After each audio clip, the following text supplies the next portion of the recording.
Think Kegels are the ultimate fix for your pelvic floor?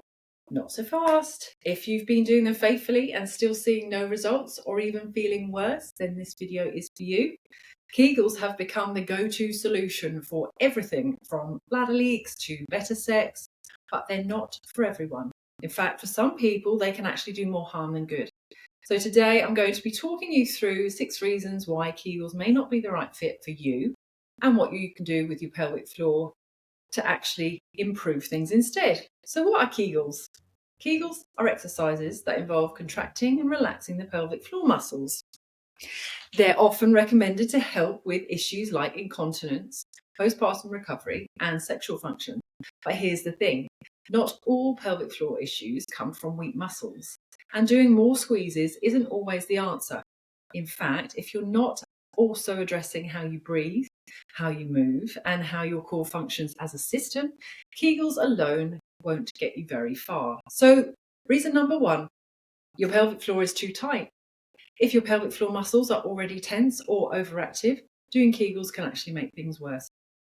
So you might experience symptoms like pelvic pain, painful sex, constipation, or difficulty fully emptying your bladder.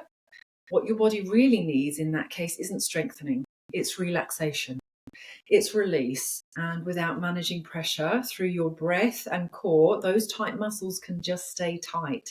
And that's why learning how to coordinate your diaphragm with your pelvic floor and your deep core muscles is key to long-term pelvic health. Reason number 2, you haven't been properly diagnosed. Most people self-diagnose. I used to be one of them. They assume bladder leaks equals weak pelvic floor equals Kegels. But the truth is pelvic floor dysfunction can come from weakness, yes, but also from tightness, poor coordination, or even nerve issues. A pelvic floor physio can do a proper assessment and help you figure out what your body actually needs. Because guessing and squeezing isn't a treatment plan. And sometimes the missing piece isn't even the pelvic floor itself, it's how the whole core and the breath system work together. Reason number 3, you're not doing Kegels properly. Let's be honest, Kegels are simple in theory, but they're easy to mess up. People often use their abs, their glutes, their inner thighs instead. So some hold their breath or clench everything. But your pelvic floor doesn't work in isolation.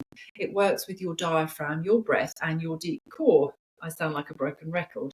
If you're not syncing your Kegels with your breath, especially your exhale, you're probably not engaging the right way. And if you're doing all of this while sitting still, you're missing another major piece: movement. Lack of movement is also a problem. Our bodies are designed to move, and so is our pelvic floor. And if your daily routine is mostly sitting, that lack of movement can reduce blood flow, limit coordination, and prevent the pelvic floor from functioning optimally. Functional movement, walking, squatting, even deep breathing while you move, these all train the pelvic floor better than doing isolated squeezes at a stoplight. Pelvic health is a full body conversation. Reason number 4.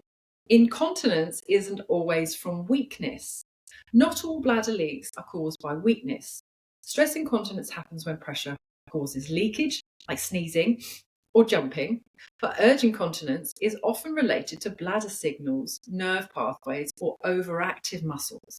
So again, if you're doing Kegels for the wrong kind of incontinence, they won't help and might make things worse.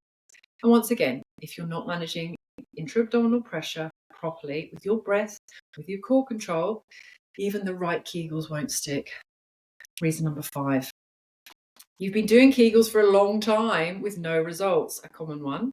If you've been doing them for weeks, months, or even years with no improvement, please hear this. Kegels may not be what your body needs. Pelvic floor dysfunction isn't always about muscle weakness. It can be caused or made worse by things like chronic stress, hormonal issues, dehydration, poor posture, uncoordinated breathing, lack of movement. And your pelvic floor doesn't live in a vacuum. It responds to your nervous system, your hydration, your breathing patterns, and whether or not you're stuck at a desk all day. If you're doing Kegels without addressing those root causes, it's like putting a bandage on a system that needs a tune-up. So what to do instead? Instead of doing more Kegels and hoping for the best, here's what I recommend. See a pelvic floor physio for an individual assessment and learn about reverse Kegels, diaphragmatic breathing and core coordination with those deep inner core muscles. Support your system with hydration, nutrition, nervous system regulation, and yes, move your body regularly. Work on posture, alignment, and pressure management in real life movement, not just isolated exercises. So, recap. Kegels are not just one tool, and they're not for everyone.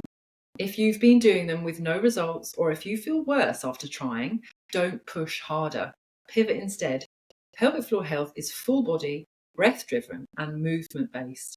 And there are so many options, but there are better than squeezing and hoping. You deserve care that fits your body. If this video has helped, give it a thumbs up and subscribe for more pelvic health education. And if you've had a weird or frustrating Kegel experience, drop it in the comments. I'd love to hear about it.